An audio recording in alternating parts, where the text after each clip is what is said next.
Hello, one life. Just one. So why aren't we running like we are on fire towards our wildest goals and dreams? Hello everyone, this is Anton Benning and I thank you for attending. Today we're diving into the fourth inner empire, perhaps even the most important of all. It is our soul set, our spirituality. And I've been studying this for almost a decade now. Almost a decade ago, when I fell in love to a South African beauty on the other side of the world, and I realized, hey, I can't be doing what I've been doing over the past 5 years or 10 years before that if I want to live a life in freedom with the woman that I want to be with. So I started on a journey of personal discovery and personal development, and this first brought me to in the meditation, in the spirituality aspect, to the meditations of Deepak Chopra and Oprah Winfrey, and finding moments of peace, finding these moments of stillness. They increase our awareness, they increase our ability to respond instead of to react. Because when we have that peace within, when we have that stillness, when we have that time to reflect upon a situation before we must dive in to attack whatever is going on or to be involved with whatever is going on, we need that awareness of that presence of being. We are human beings, not human doings. So I thought, let me share something with you that I am currently studying. I am currently studying The Power of Awareness by Neville Goddard. And literally, I haven't passed the first page yet. And the first page is about the I am presence. So let me just read it to you so that it gives an idea of what is what the I am presence is and the power that it has. So first it starts with a quote, and it starts with, all things, when they are admitted, are made manifest by the light. For everything that is made manifest is light. So just reading over that, it probably doesn't immediately resonate with you, or it probably doesn't immediately give you an idea, okay, so that is how it works. But in essence, what this quote out of the Bible is saying is that when we admit something, or when we accept something, and we give that over to our subconscious mind, which is sometimes also referred to as universal intelligence, or the spiritual part of us, which is everywhere. So it is in us, it is in the trees, it's in the sky, it is everywhere. So all things, when they are admitted, are made manifest by the light. For everything that is made manifest is light. So when we come up with an idea that comes from that light, and we accept that idea, it cannot help but turn into form by universal law. That is the way that it is. So let me continue. The light is consciousness. Consciousness is one, manifesting in legions of forms or levels of consciousness. There is no one that is not all that is, for consciousness, though expressed in an infinite series of levels, is not divisional. So what is being said here? The light is consciousness. So our consciousness, our conscious awareness is part of all that is. And that is what the light is. And that is the spiritual part behind us.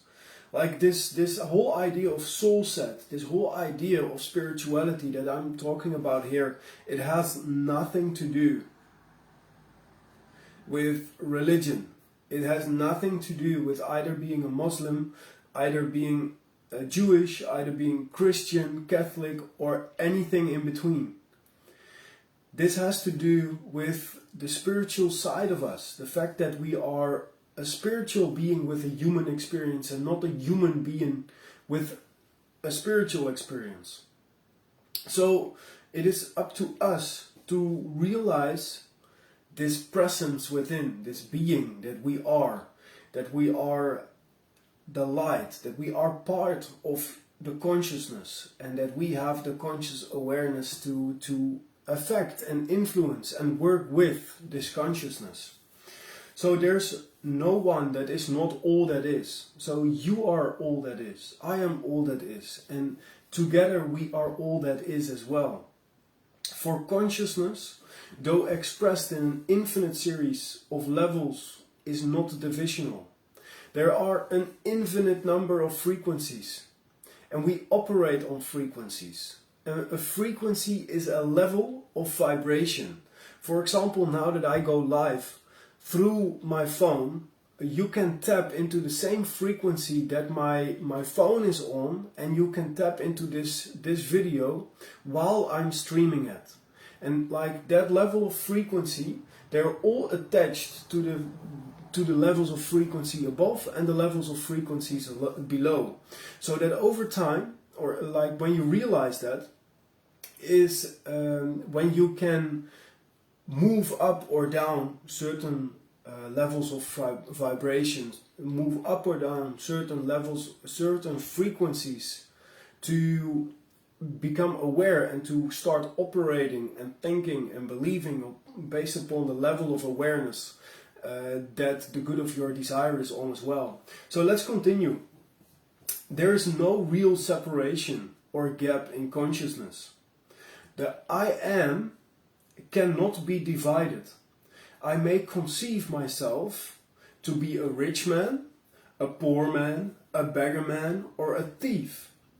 But the center of my being remains the same regardless of the concept that I hold of myself. At the center of manifestation there is only one I am, manifesting in legions of forms or concepts of itself, and I am that I am. I am is the self-definition of the Absolute, the foundation on which everything rests. I am is the first cause substance. I am is the self-definition of God. I am had sent me unto you. I am that I am. Be still and know that I am God.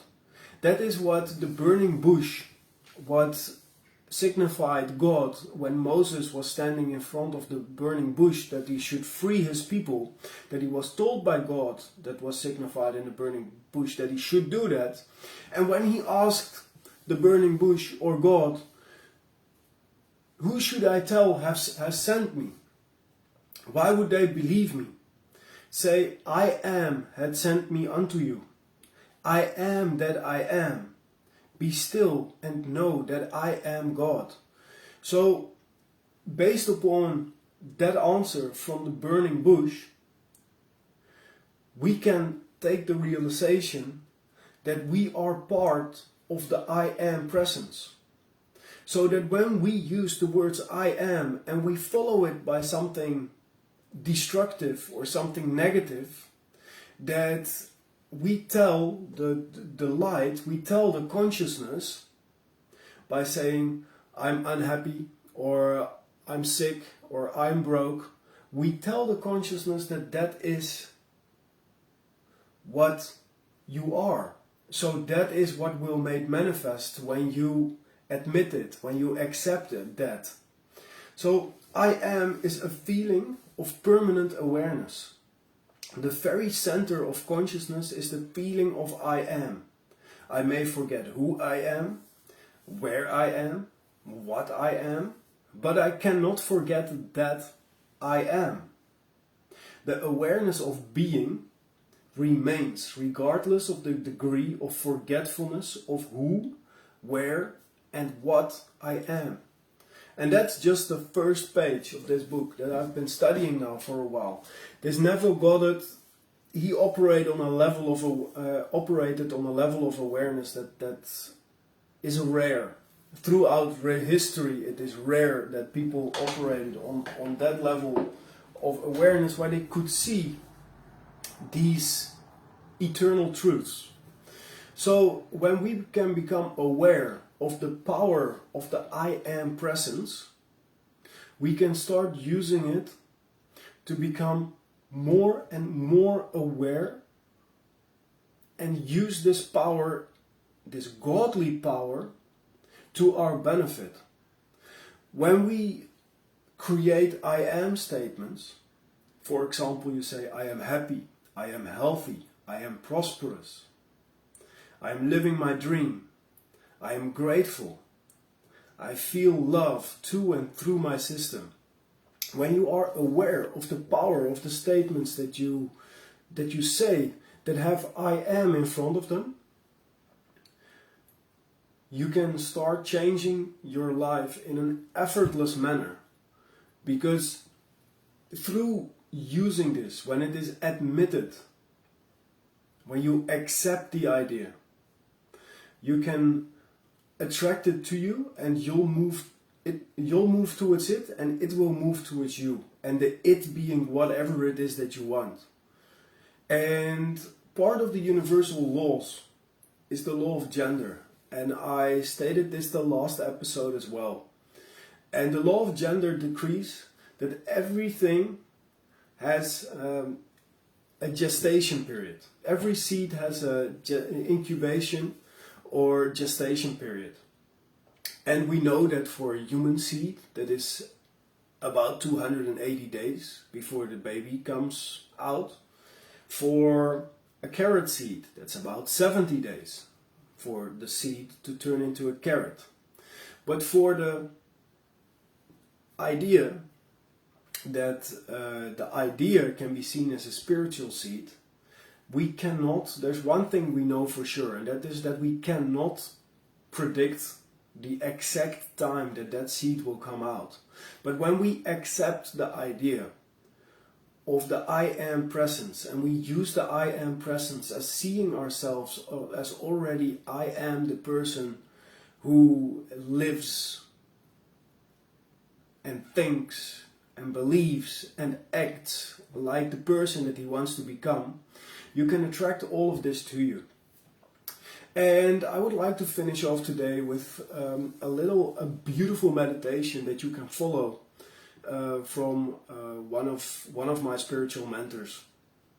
And this meditation, when practiced every now and then, it will help you become more and more aware of your being. And you'll start realizing that you're a being first and a thinking and doing later.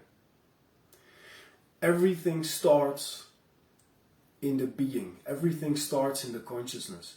And this meditation, you can find it really easily on YouTube. It's the Invitation to Freedom by Mooji. M-O-O-G-I. And practice this once a day or once a week. But realize that the more and more aware you become that you are part of all that is, you are the one that is part of all that is, together with all of us, the more and the faster you'll be able to live in a harmonious balance with the universal laws. And that is what we really want to achieve, because that is how we can live with that feeling of serenity, that feeling of love, that feeling of joy, that feeling of tranquility, that I truly believe that we all deserve to live in that way. Thank you very much for listening today. I hope I was able to share with you a couple of golden nuggets on how we can improve the quality of our soul set, our spirituality. Have a wonderful day, live with love and live with passion.